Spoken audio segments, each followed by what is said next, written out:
Only a few are aware of the involvement of the Freemasons, and that is why I have chosen to concentrate on that organization, Mystery Babylon. And the reason I'm concentrating on that organization is because it is their members who have infiltrated the church and the educational field who control those other two organizations. So really there's only one organization that needs to be dealt with, and that is Freemasonry. So, Masonry conceals a great mystery inside its temples, one that is connected somehow to the New Age movement. The Masons admit in some of their writings that they too are anticipating a New Age, a series of major changes. Henry Clausen, the past sovereign Grand Commander, the equivalent of their president of the Scottish Rite of Freemasonry, has been quoted as saying this, quote, "We look towards a transforming into a New Age using, however, the insight and wisdom of the ancient mystics," unquote. The Masons claim that the things that they believe in are as old as the ancient civilizations. They also claim that these mystics, the ancient philosophers, had the wisdom of all ages and that somehow this knowledge has become lost through the centuries.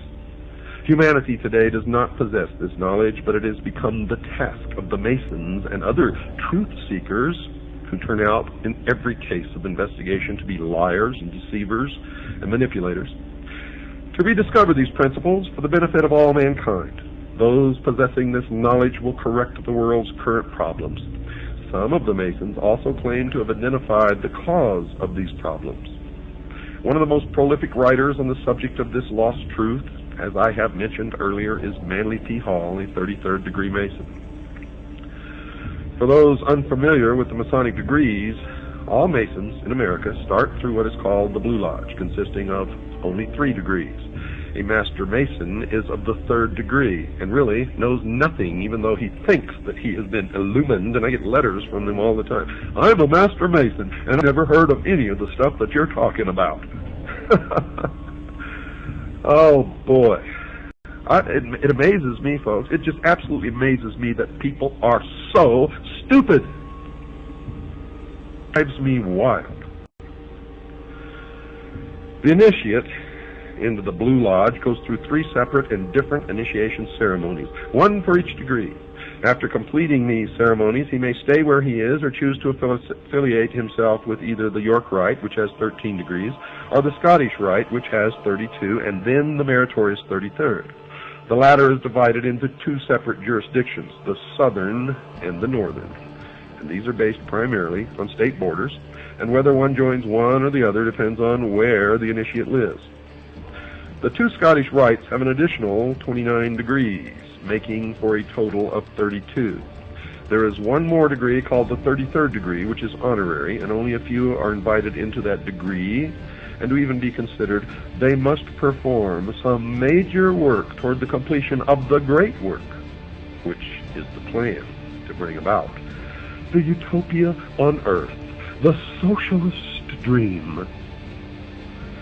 The York Rite has a total of 9 degrees. However, since little has been revealed about this order, we will concentrate on only the Scottish Rite, and in particular the southern jurisdiction. Well, I've since discovered that the York Rite has a total of 13 degrees, folks, not just 9.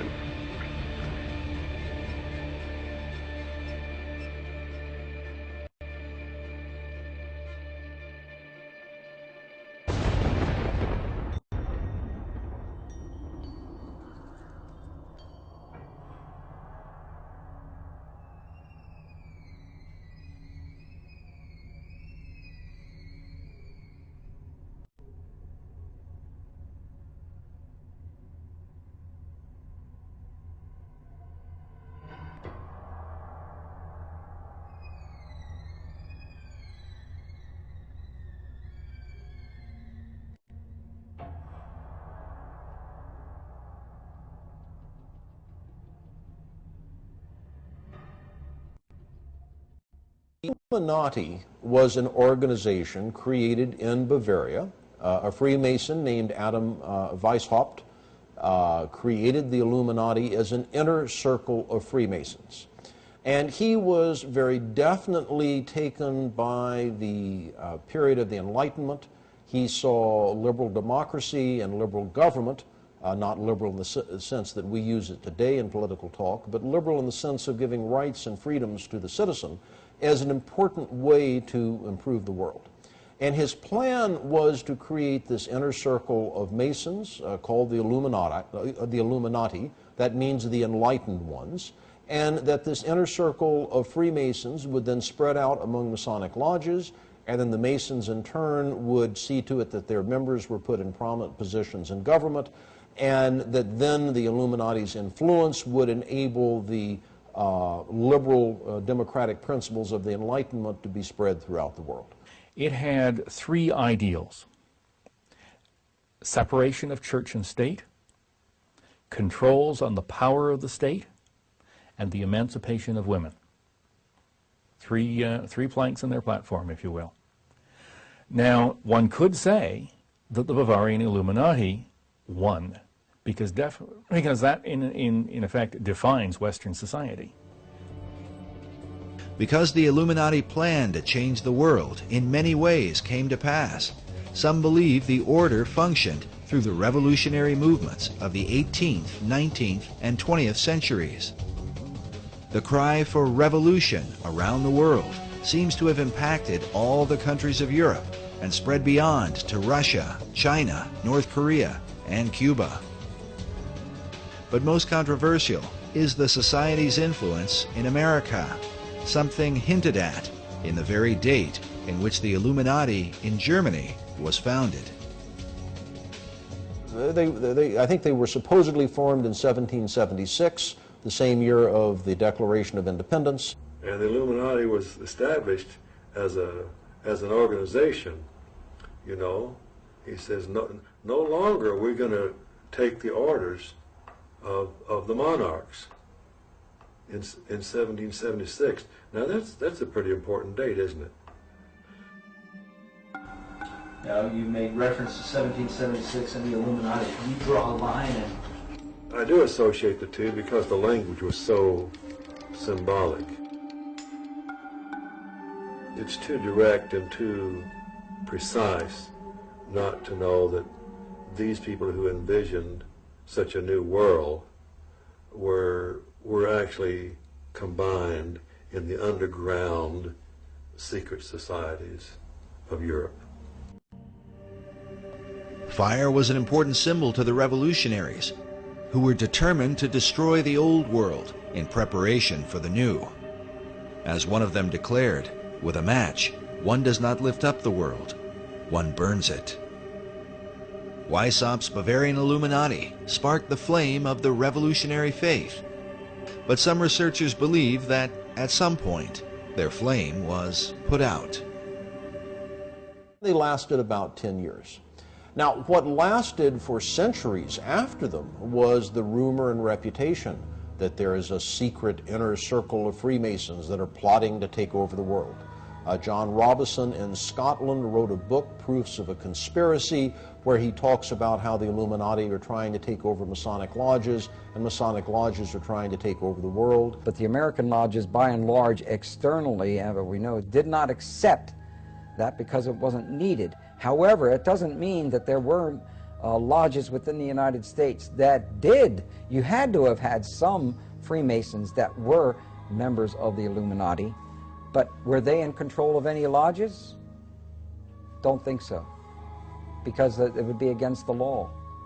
In the lower levels, they could talk all they wanted about it, but to get together as a group, as a function, as Freemasons, they couldn't. There was an Illuminati scare. How frightening is this?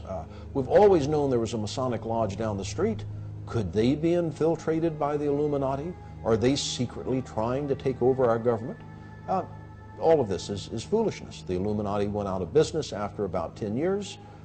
They never spread beyond, much beyond Bavaria, certainly never to the United States. It's logical to some that Weishaupt's organization was disbanded by 1786, after it had been discovered and outlawed by the Bavarian government the year before. But others point to a letter written by George Washington on October 24, 1798, 12 years after the Illuminati had supposedly ceased to function. Writing to the Reverend G.W. Schneider, Washington acknowledged the presence of Illuminati doctrines at work in America. The Reverend Schneider had sent Washington a copy of the book, Proofs of a Conspiracy Against All the Religions and Governments of Europe, by Professor John Robeson, saying that his book gives a full account of a society of Freemasons that distinguishes itself by the name of Illuminati, whose plan is to overturn all government and all religion. For many researchers, the presence of the all-seeing eye floating above an unfinished pyramid stands as clearest proof of the Illuminati at work in America. I believe the symbol on the dollar bill, the truncated pyramid, is directly related to the Illuminati. According to Dr. Billington, it was the Bavarian Illuminati that put the fire in the minds of men and compelled them toward a global revolution to change the world. Is it possible that this philosophy is at work in America today? By our efforts, we have lit a fire as well, a fire in the minds of men. It warms those who feel its power. It burns those who fight its progress. And one day, this untamed fire of freedom will reach the darkest corners of our world. The Secret Destiny of America. Manly P. Hall wrote that world democracy was the secret dream of the great classical philosophers, saying that the brilliant plan of the ancients has survived to our time, and it will continue to function until the great work is accomplished. Many researchers believe this great work is the secret behind the wars and rumors of war America has been involved in through the 20th century, right up to the present day. Could this plan of the ancients to establish a world democracy be the real hidden agenda of secret societies? And was this ancient plan echoed in the 2005 inaugural address given by President Bush? When our founders declared a new order of the ages, they were acting on an ancient hope that is meant to be fulfilled. The occult is working at the highest levels of our society, using the military and financial power of the United States to bring about this one world state. And the President has spoken openly about it, how the purpose of the United States is to bring democracy to the nations of the world. Where did this become the function of our nation, to bring democracy to the world? You only need to read the writings of Manly P. Hall, where he tells you that for 3,000 years, secret societies have been working to bring democracy to the world. You read President Bush's speech, before the Association on Democracy, the National Association on Democracy, he tells you for 2,500 years, people have been working to bring democracy to the world. Yet the ancient philosophers recognized that a true democracy could only be achieved by a society of perfected men. The perfected men would be comfortable in a true democracy. And probably a true democracy cannot emerge until there is enough of such human beings in the world that can take over the government of man. It will be that kind of leadership. It will be like Plato's vision of the philosopher king, the man who has wisdom and the man who has power. Democracy has the occult promise of a fair world to live in.